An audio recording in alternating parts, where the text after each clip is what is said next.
All right. So at this point in time, we're going to go ahead and delve into our conversation for this evening. My name is Janessa Dunn. I am the Director of Admissions here at Skidmore College, and I have the wonderful honor and pleasure of having a conversation with you all today with whom I like to call partner in purpose, Jess Ricker.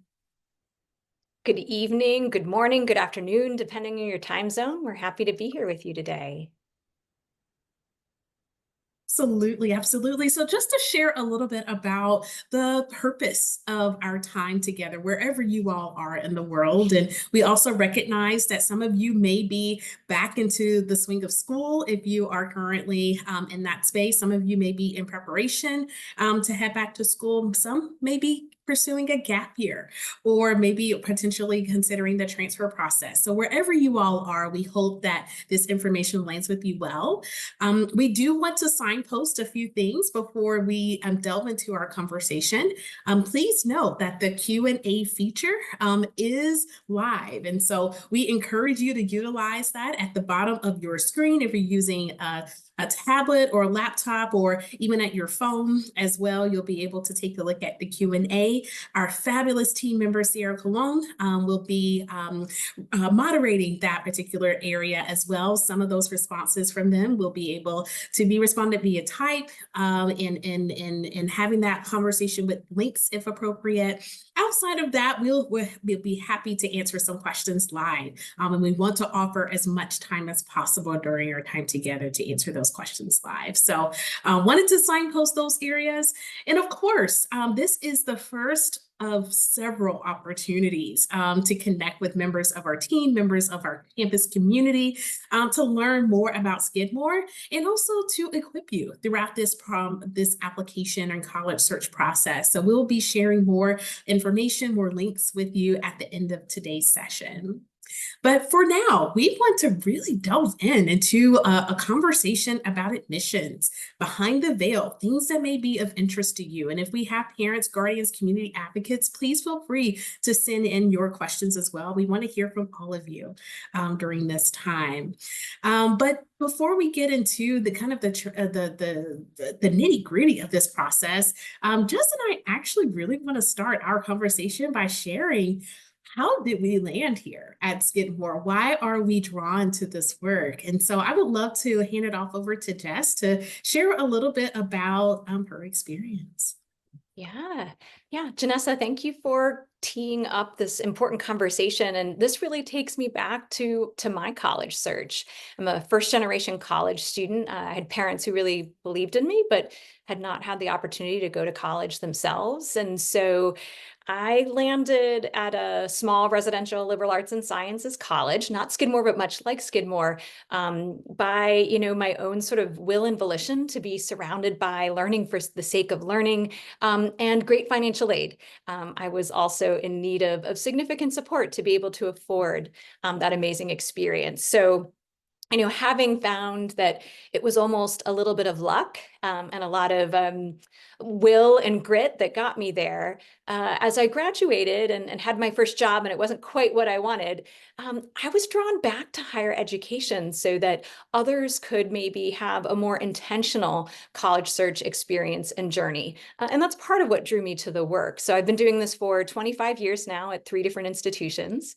But what I would say drew me to Skidmore in particular is that there's such a strong foundation within liberal arts and sciences. So over a third of our students major in STEM. And we have this beautiful new state-of-the-art Billy Tisch Center for Integrated Science that brings our 10 STEM departments together. And it is fabulous. It rivals graduate school STEM spaces.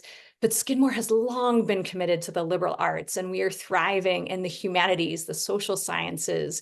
We were one of the first colleges like ours to have pre-professional programs in business and management. And above all else, where budgets have gotten tighter across the globe, literally, we have not shied away for our support of the arts. So music, theater, dance, studio art are very much alive and thriving on our campus and as our graduates graduates go out into the world. And so I think that unique combination and the mission of really, funding what we really believe in and support, and remaining committed to creating financial aid to make this education possible are definitely reasons why I made the decision to come to Skidmore just over a year and a half ago. So Janessa has some similar themes, but also some different ones. So Janessa, do you want to share a little bit more about your why?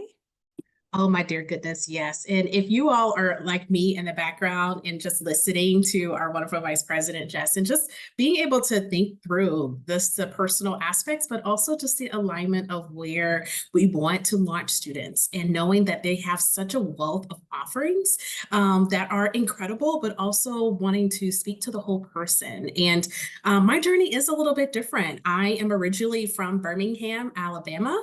If you all are coming from the Southeast, I am thinking of you. I know it's cold. You're expecting some snow and some ice, and it's a little different during this time of year. But really thinking through, what is the role of a liberal arts college, and it looks different in the region of the country from in which I grew up versus in the Northeast in upstate New York, where I currently reside.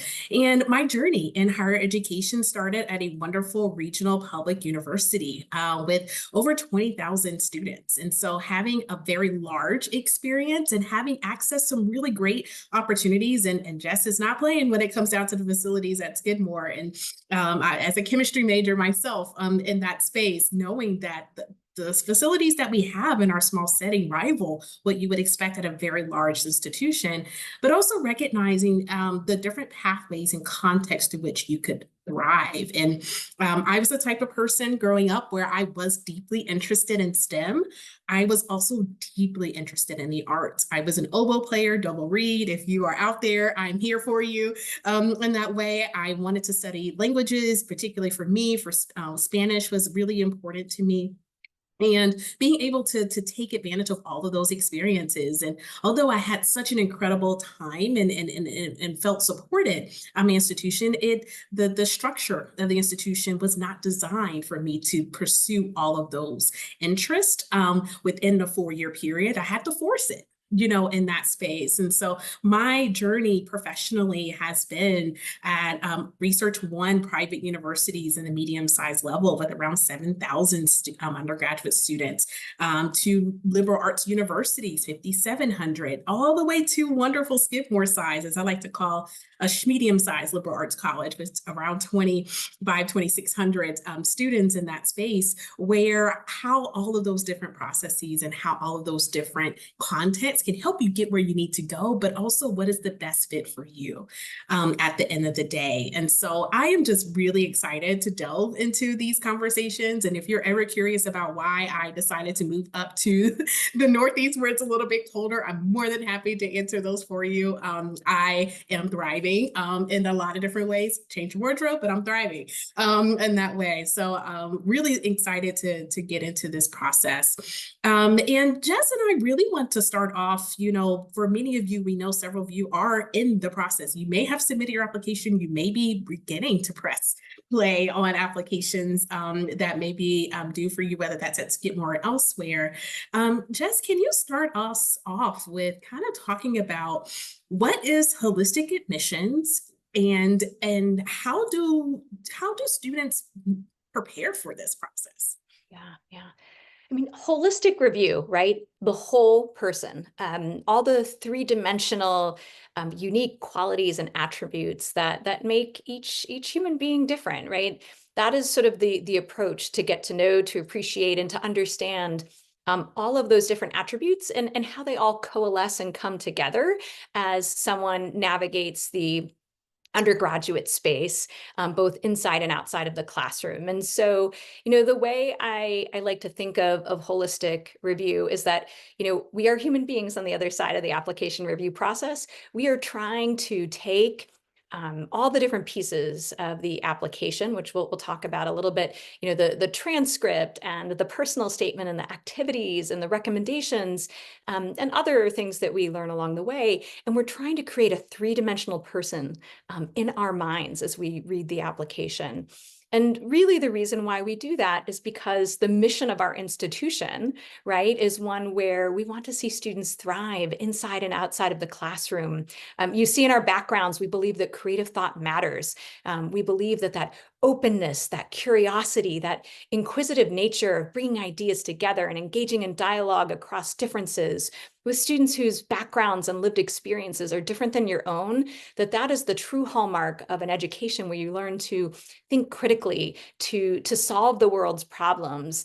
AI is not a problem that liberal arts cannot absolutely be on the cutting and leading edge of, because we know what to ask and how to use the prompts. And we could talk more about that later. But holistic review, right, really means that we are embodying and bringing to life the values of our institution in the way we go about getting to know you through the application and the way we lean into each part of the application. So Janessa, with that in mind, I mean, do you want to start talking a little bit overview about each component and the way that fits into it? Oh, yes, absolutely. And my regional isms are going to come out a little bit because I love pie and I love peach pie. So if you're from Georgia or South Carolina, Alabama, where there's a whole bunch of it, just know that this will rock your world in different ways. But when I think of and when we approach the application process, there are many different components. And whether you are baking a pie or you're making your favorite meal, whatever that may look like, you have individual ingredients to help you get there. And for us, in many institutions like Skidmore, you'll find that the foundation for every student is going to be, or the crust of that pie, if you will be your academic background. At Skidmore, we're a test optional institution, and we have been for several years. And so that academic background may consider test scores if you choose to submit them. The majority of our students actually choose not to in that space, or they may not. And so that could be an ingredient that is making the crust of your pie. I will say for all students, whether you are attending high school, within the United States, abroad, in different spaces, or even as you are, for those who are thinking through moves that you may have experienced throughout your high school years as well, your experience in the courses that you have taken within the context of your school, and that's really important to keep us in mind here, is also another component. We're going to take a look at your grades. It's important to know that we are highly contextual when we're taking a look at grades. Every school is not on a 4.0 unweighted GPA scale, and we recognize that. And that's another piece of the component of our evaluation, is that we go into the nuances of your institutions and how and what is available to you.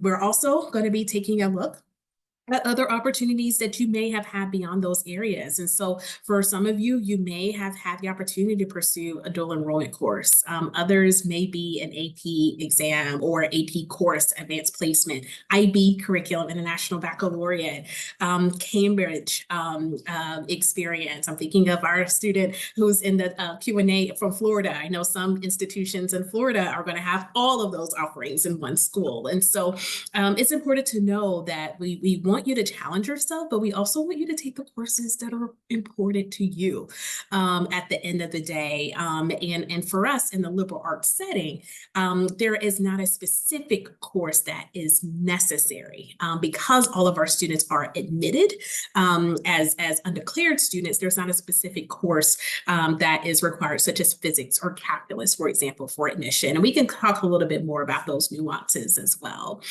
I can share with you, outside of that crust of that pie, what you put in the pie is really what makes the difference. As I like to say, it's the difference between a peach pie and a Boston cream pie or chicken pot pie. Like whichever one you choose, they're very different, and everyone has their different recipes and what they're putting into it. And so these can include those ingredients, and that type can include letters of recommendations. We at Skidmore Skidmore recommend that a counselor is able to write, if they have the capacity to write a letter of recommendation within your high school context, to submit information on your behalf. And for us, we understand that some of you may have a very close relationship with your counselor over a period of time. We also recognize that some of you may not have met your counselor, especially if they are new to your school, or your touch point is different. And that is okay. That is our role. That is our job to understand the context of your school. For us, we're looking at the 30,000-foot view of you within the context of your high school in that space. But another component of that process is a teacher recommendation letter. And for us, teacher recommendation letter are typically from core subject areas like mathematics or the natural sciences or English in that space. We also see, unsurprisingly, the arts represented in our recommendation letters as well. And these are our educators who have had the opportunity to build a relationship with you over time. So they're able to give some contextualization that may enhance and complement other parts of your application, such as your transcript and the course selection that you may have had. And then, of course, we have the opportunity to see your engagement on the inside and outside of school. Some of you may be deeply involved in student organizations like student government or sports or the arts or literary magazine, all of these other wonderful opportunities. Some of you may also be volunteers in your community, very engaged in your faith-based community. Some of you may have family responsibilities in part-time jobs or even full-time, depending on the time of year as well. We want to know it all at the end of the day. We want you to input that information in your application. All of those things are a part of the ingredients of that pie, right? And then, of course, if you do have the opportunity to share a little bit more about yourself beyond the essay, beyond letters of recommendation in that space, and some institutions may require additional supplements and interviews, which we can kind of talk through our experiences through different school contexts as well. All of those may be included. Again, to what Jess has mentioned, for a holistic review process. Your role is to know that what you're presenting is who you are at the end of the day. You can't make a chicken pot pie a Boston cream pie. They're completely different, and that's okay, right? And we're going to talk a little bit about what does it mean to stand out in this process? What does it mean to have the opportunity to put your best foot forward that is authentic to you? At the end of the day. So with that in mind, and really kind of continuing the conversation, there are some different terms throughout our process, holistic admissions, but particularly for this group of students, Jess, can you kind of break down a little bit deeper?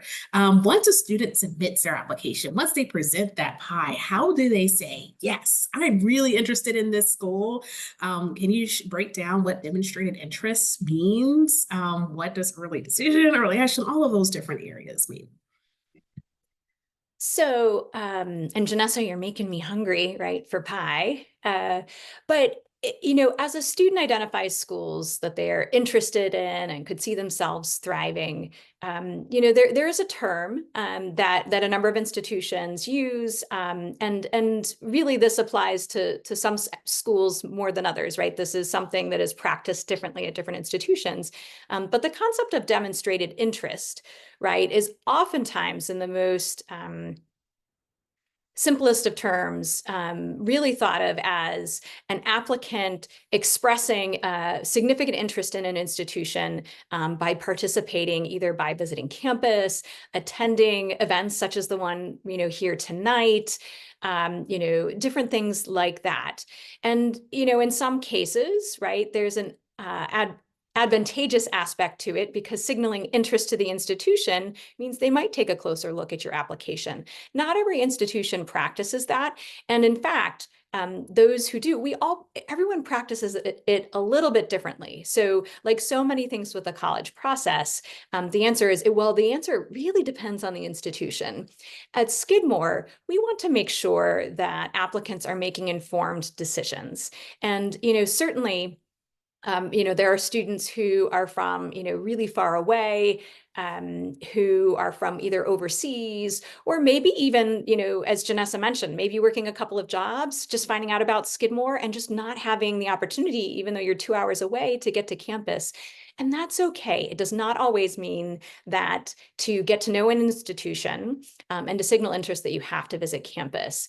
Attending a virtual information session, requesting information on the website and watching virtual recorded content that may have been made available. Really what colleges want is for you as an individual student, after you've done that assessment of who you are, what makes you tick, what lights you up on the inside, to make sure that you're identifying all the ways that you could thrive at our institution. And so we prefer to use more the term that students are making an informed decision to apply to Skidmore. And so, in the chat, I did put a link to some of our virtual information sessions that we are offering. Next Wednesday, I believe Janessa and our Director of Financial Aid are going to do a session specifically about financial aid. So this is not the night to ask those specific questions about our need-based aid policies. Those will get covered next week. We also have the following, I think, Thursday, an AMA Ask Me Anything, where our students will be available and they're going to really talk about engagement and belonging on campus, right? So we want to get you all this information because just like our holistic review is attending to all the different facets and aspects of who you are inside and outside of the classroom as a 3D person, we want to make sure we're conveying similar kinds of information, right? So that you can understand what the academic opportunities are like. Will you find your people and find a sense of belonging? We also have a session coming up on the 21st, I believe, with our president, Mark Connor, right? So being able to hear from, the main leader of our institution, where we are going, why Skidmore is so special, and, why you might want to be a part of our community. So really, in so many ways, we want to make sure, most of all, that you feel like you're making an informed decision. Now, for some students, there will be a school or two that just get you a little bit more excited, right? And really seems like it would really be the place for you. And that could be a reason to apply early decision. So early decision, different than early action. Early decision is a binding commitment. And what that really means is the student applies earlier on in the process, we review the application, and if you are admitted and if the financial aid that we offer meets your family's needs, then you agree to withdraw all your other applications, not submit any new ones, and to enroll at Skidmore. That is different than early action. Early action, the early part usually signals applying a little bit earlier on, but it is not a binding commitment. You are still able to try out the peach pie, the pecan pie, the chicken pot pie that Janessa was talking about, right? And sample around, try out different possibilities and keep your options open. That also is a better choice for some students. It allows them to compare financial aid packages. When I was applying, early decision wouldn't have been a wise option for me. I didn't apply early decision anywhere because I really needed to be able to look at the financial options available to me because that was really going to be important for where I enrolled. So those are a couple different ways.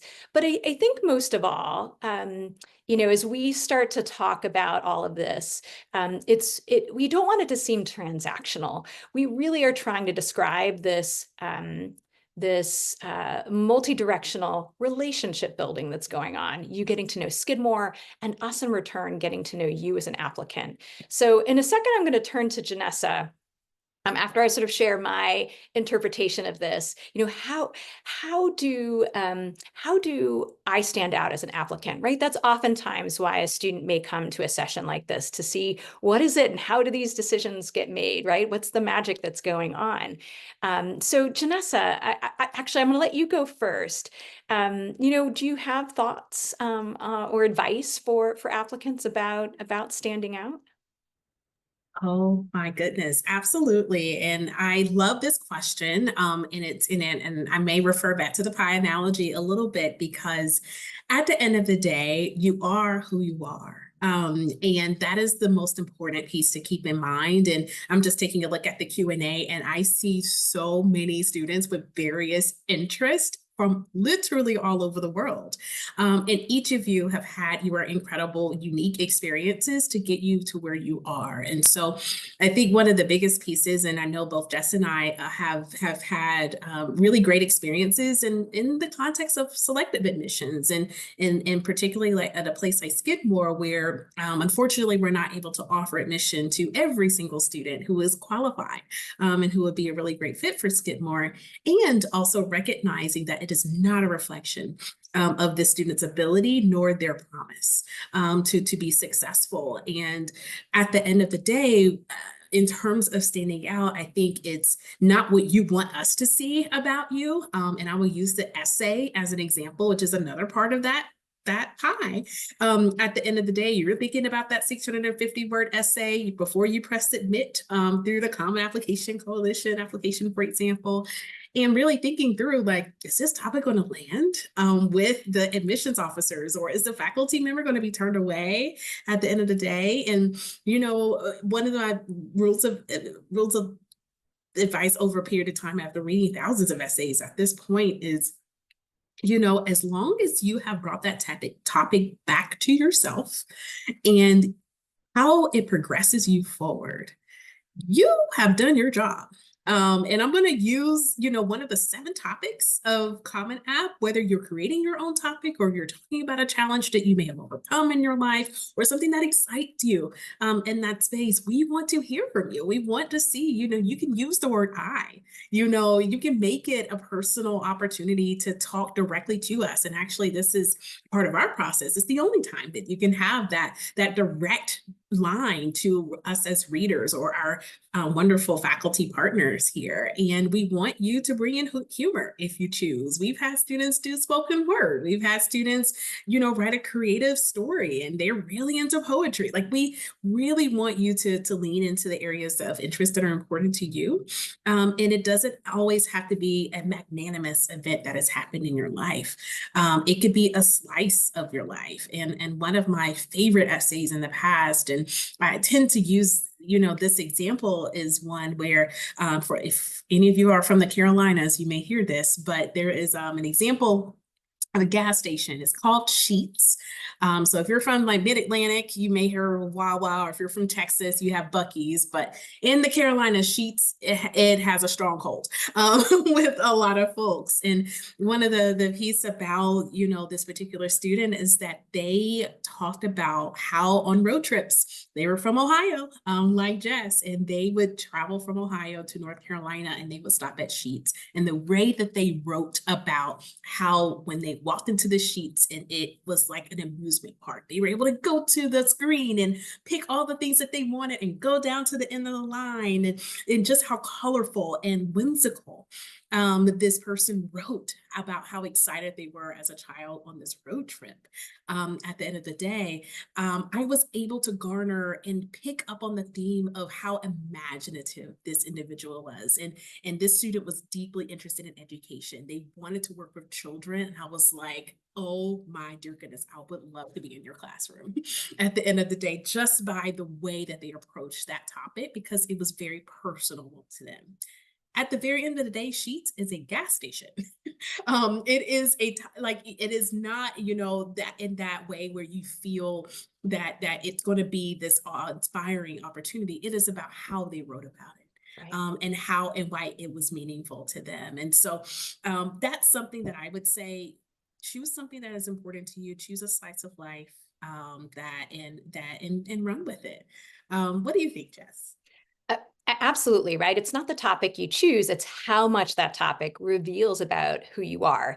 And the same can be said for, you know, the extracurriculars or other aspects of the application. There's no right answer for any of those, right? There's not a special combination that if you have a leadership role in this and you're captain of that, right?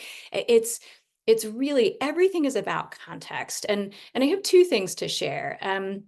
You know, as it comes to context, what we are really doing with those ingredients that Janessa is talking about, I think of it as a jigsaw puzzle, right? Have you ever put the pieces out on the table and you flip them all so you can see, you know, the picture, but you can't really see the bigger picture until you start to put the pieces together. And once they lock into place, the pieces inform each other, right? There's a synergy of understanding that, the curricular choices plus the grades, plus what the teachers, say about the student in the rec letters about their curiosity.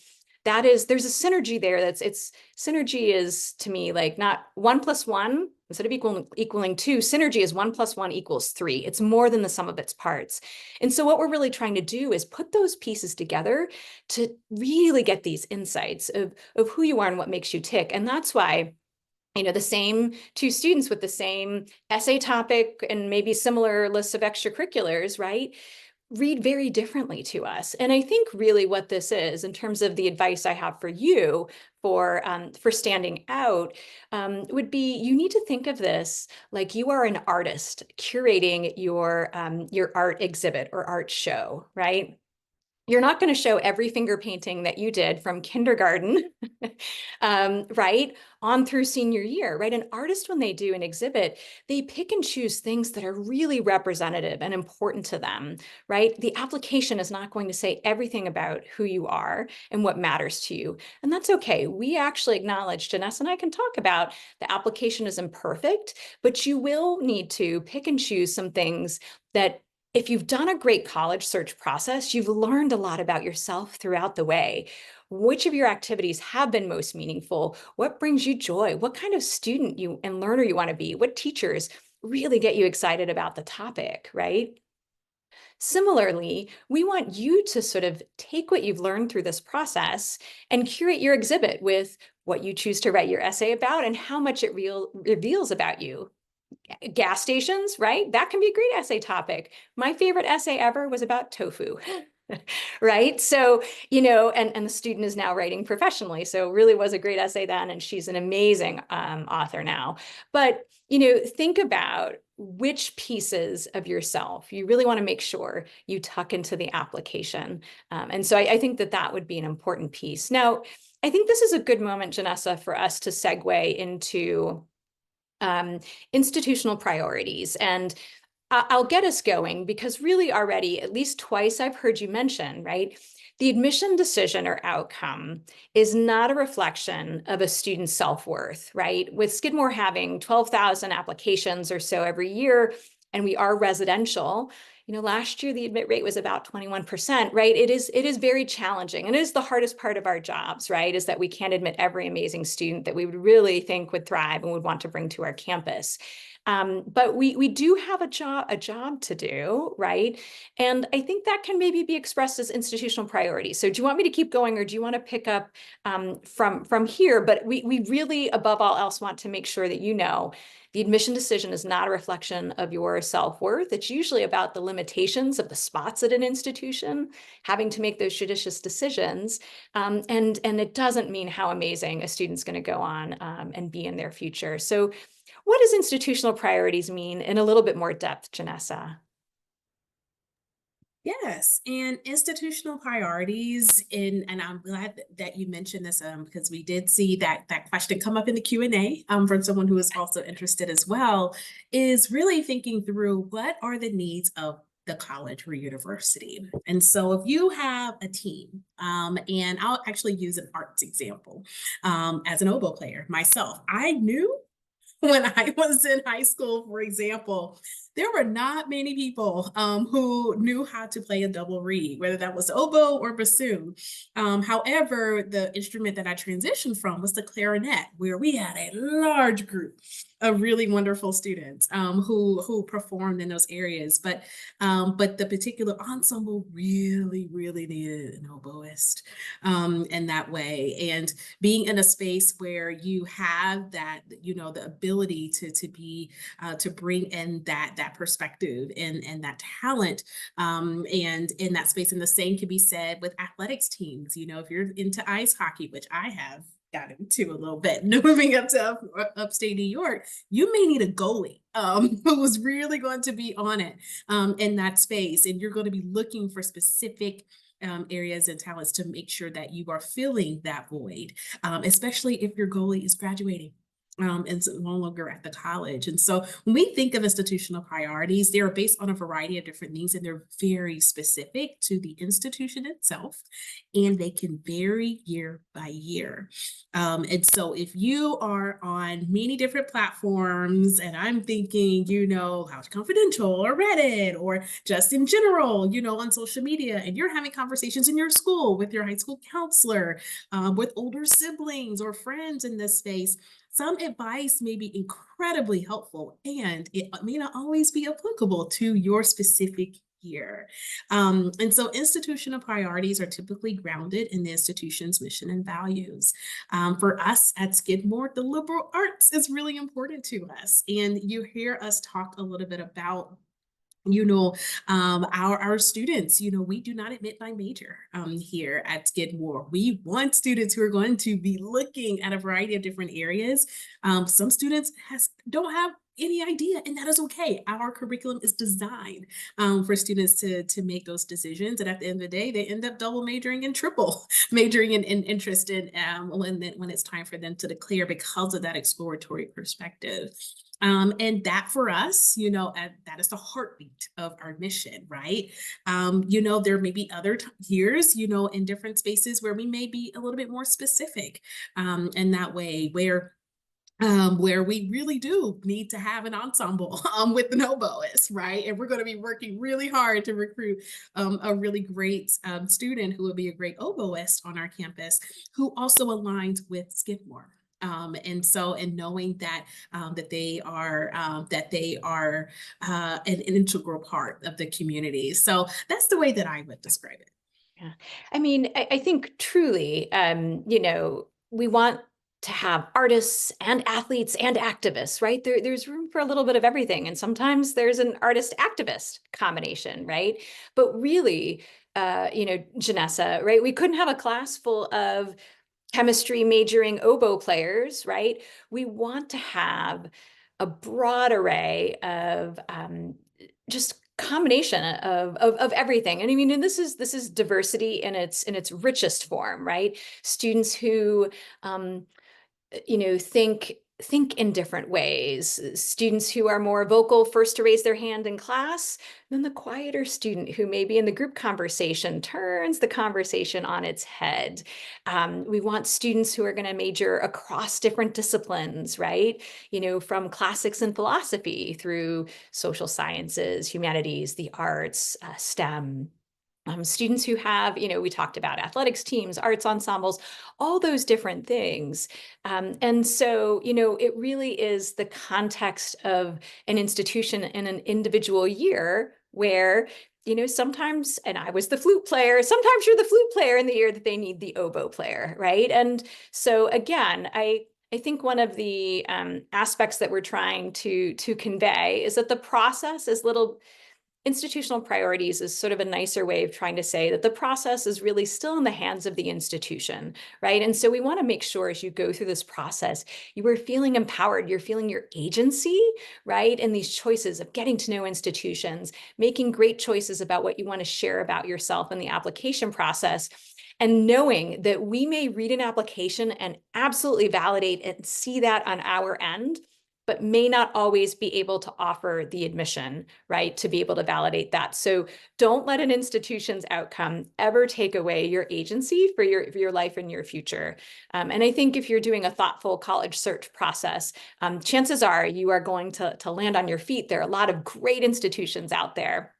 I know this isn't the time for advice or our pearls of wisdom, right? But I see so many students who think there's just one institution out there for me that's going to make me happy. I should have a first choice. I should apply early decision. And I actually see so many students go through this process and they're like, oh, but I love Skidmore and I love these 3 other schools. And sometimes they're similar schools to each other. Sometimes they're wildly different and in different locations. And I actually think that there are a lot of institutions out there that could make each individual student happy. And I actually think that's a great problem to have, right? That you are really more in control of your future, of your destiny and those outcomes than just the individual institution. So I know we're waxing a little bit, philosophical about institutional priorities, but I do think it's an important part to acknowledge that what Janessa and I are doing is bringing to life the mission of Skidmore and the way we shape and go about the admission process. But we are trying to reflect the values and shape the community that Skidmore aspires to be. So, Janessa, where are we on our agenda? What should we shift to at this Yes. point? I am going to be honest with you, Jess. These questions in the Q&A are so good. And so I have been Let's do thematically it. putting some really kind of some perspectives here. And you just mentioned just bringing to life, what students are able to do here on this campus. And huge shout out to Sierra in the background, a member of our team who's also responding, typing in the background. But there are several questions that relate to the academic offerings and the interdisciplinary approach that we have. And so particularly we have some students who are deeply interested in STEM and the intersection that it could have with other disciplines. Can you share a little bit from your experience and from your point of view, Jess? What is the Skidmore difference in that way, especially because you worked at a few liberal arts colleges, and curious to know what would you share with them? Yeah. So, so many things come to mind. I'll try to hold myself to just a couple quick observations. One thing you'll see both on the Skidmore website, but will ring true as you hear stories, do both is definitely a Skidmore sort of vibe or mantra. We have quite a few double majors, and frankly, there are double majors at a lot of different colleges, right? But at Skidmore, while you may find a neuroscience and dance double major, right? And one of those, maybe you have two neuroscience and dance double majors, and one just really has an artistic expression in the movement of the body, and actually sees a future studying the chemicals of the brain and how serotonin uptake inhibitors impact. Right? So you may have a student who's got one particular set of passions. That next dance and neuroscience double major may actually want to combine them in really unique ways and really look at movement as a form of therapy, and that the way you move your body actually impacts the chemical levels in the brain, right? Skidmore absolutely fosters and encourages that, and I think does so in a way that's different from other colleges, right? Creative thought matters, invites in curiosity, make sure that it is not a cookie cutter education, but rather where you bring quite a bit of yourself to the table, right, to the academic experience for shaping where you are headed. And so I would say that might be one, but do you want to offer up anything else, Janessa, as an observation there? Oh, goodness, yes. And, from the perspective, and there were a couple of questions that were presented in the Q&A by you all that relate to the intersection of even political science and economics, and really thinking through the role in which that could play, the social sciences with STEM, with the arts. And that is something that I love about Skidmore, and why I have attracted in not only to work alongside wonderful Jess in this space, but also what allows our students to really take hold and be creative. Like, we really embody that creative thought matters with really incredible oversight and support from faculty members who begin that process with students before they register for their classes.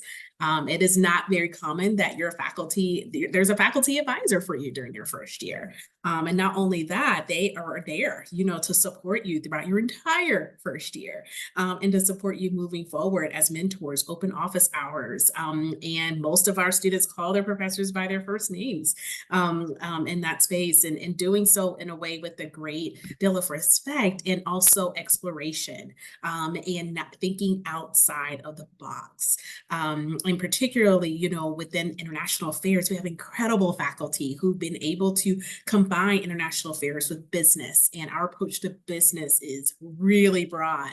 And we have a unique program, for example, in course, it's called MB 107, where in lieu of a culminating capstone project that you may expect in a junior or senior year in college, we actually flip that on its head here at Skidmore. And we have the ability to actually have students work with Fortune 100 companies, to be quite honest with you, to have active feedback from incredible folks within the field during their first semester Right. as a student, and it is available and accessible regardless of your major.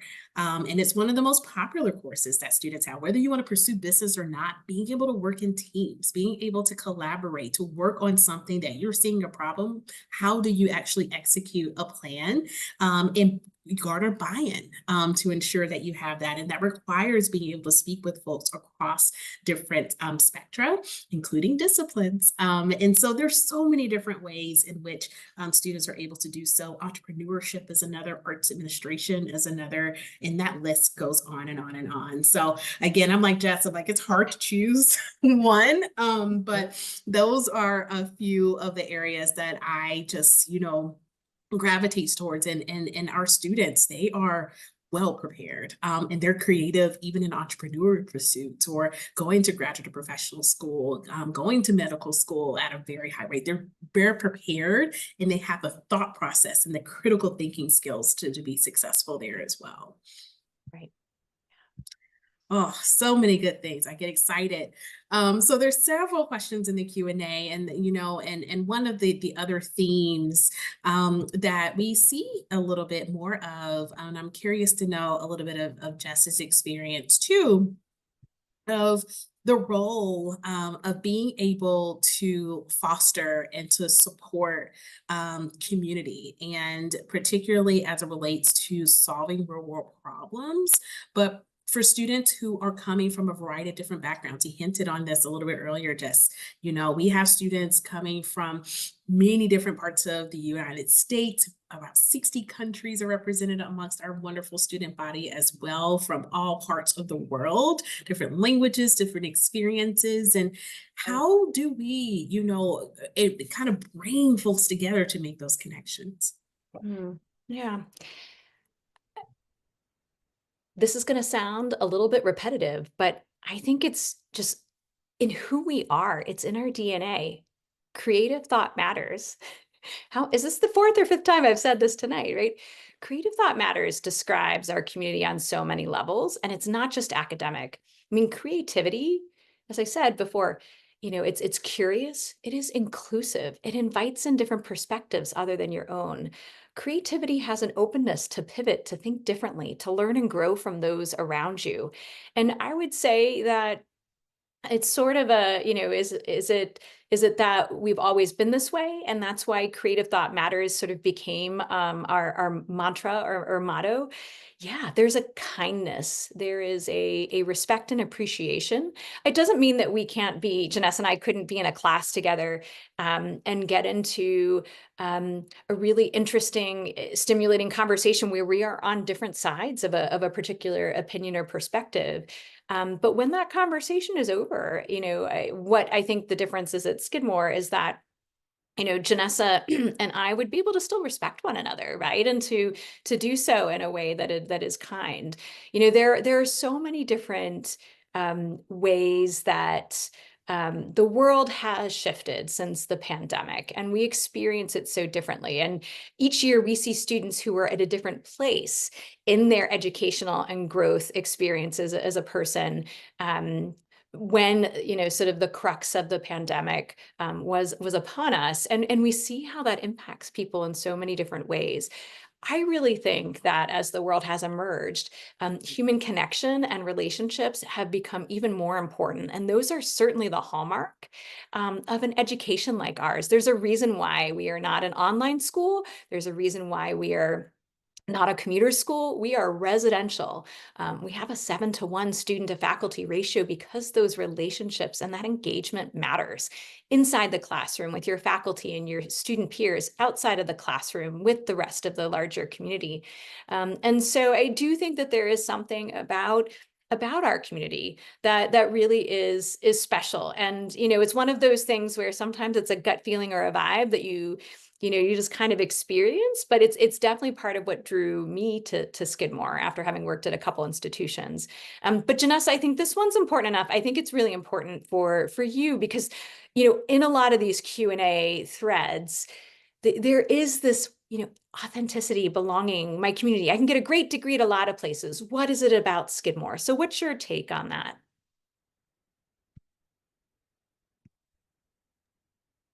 I will say one of Big the things question, right? about, oh goodness, yes, it's almost existential in that way, but in a good way. And it's one of those things where I love higher education, and I know Jess and we like to nerd out a little bit when we think about different types of institutions. And one of the things that I love about Skidmore is that there is not one profile of a Skidmore student.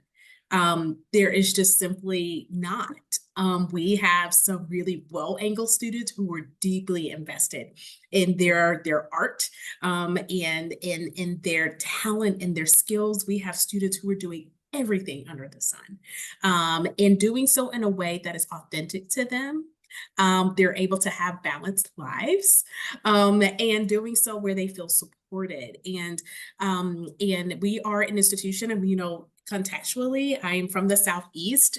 Skidmore is the first school that I have had the opportunity to support and to represent that does not have a football team and it does not have Greek life, and which is very different from the context that I am familiar, and to see how community forms and gels over time for students who are literally coming from many different contexts and finding their way in different spaces. It is a joy to see. And so and not only within our team, but also across the campus, my personal experience as a faculty staff member, in the affinity groups with whom I'm able to connect, and being in the Saratoga Springs community, and how beautiful upstate New York is. Like, there's just so many really great ways to be connected, and because of the size and because of the community itself, that honestly is incredibly kind,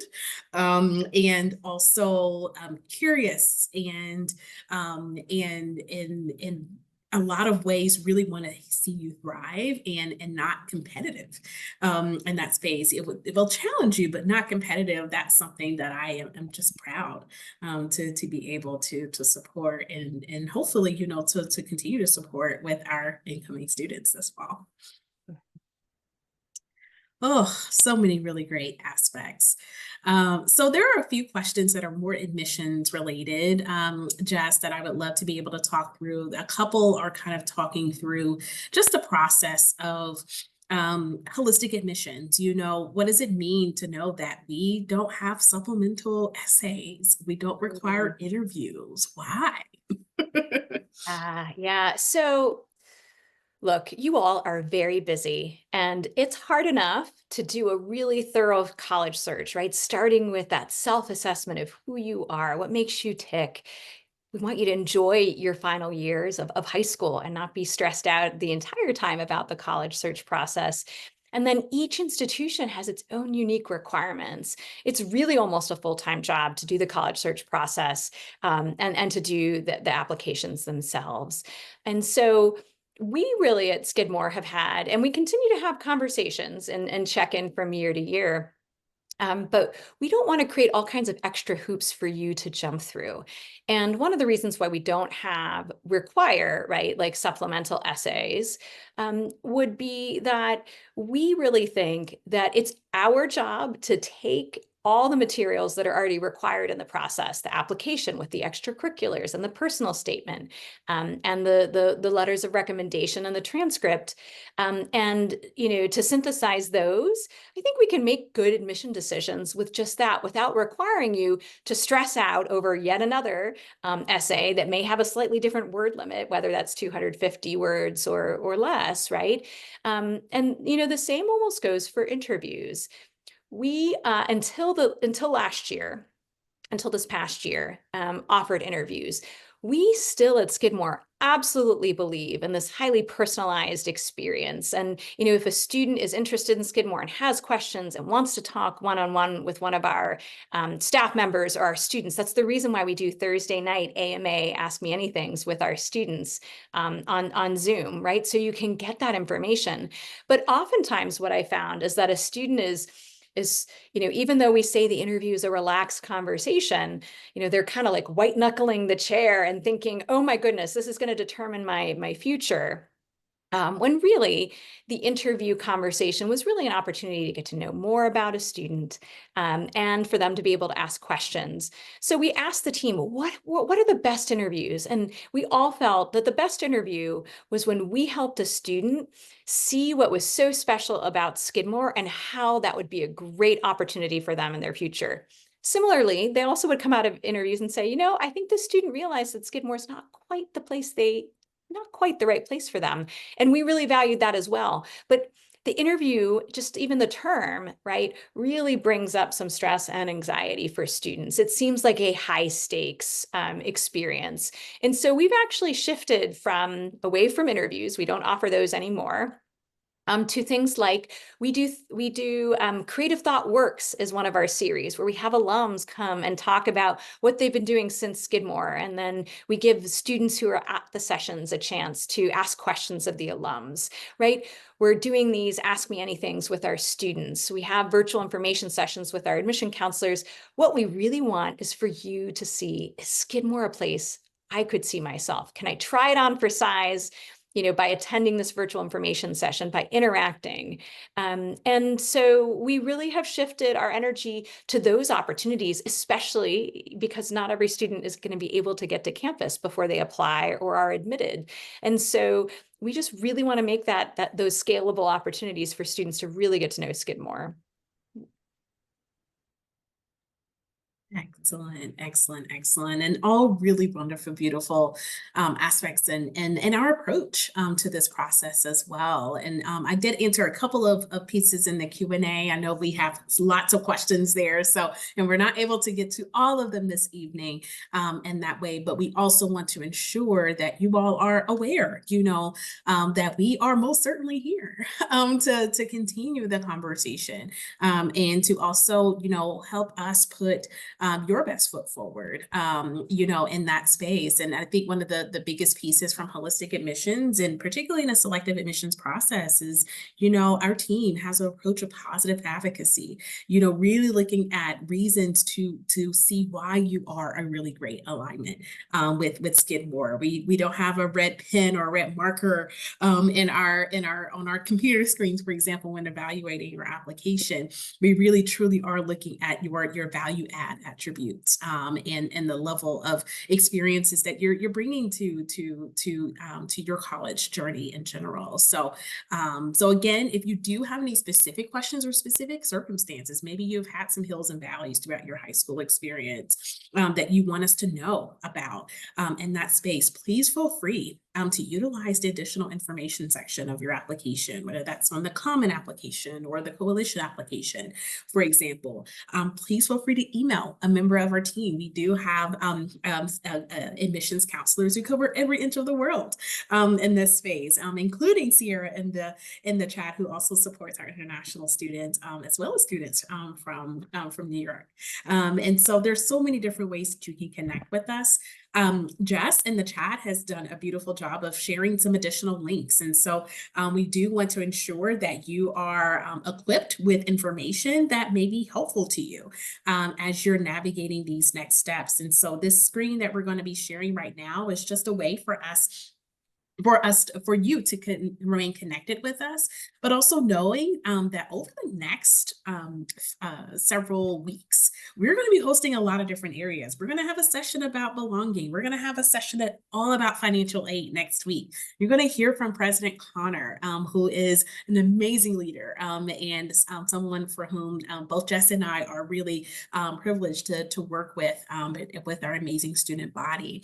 We also recognize that some of you may be preparing your application materials right now. We have a deadline for early decision 2 and regular decision today, January 8th.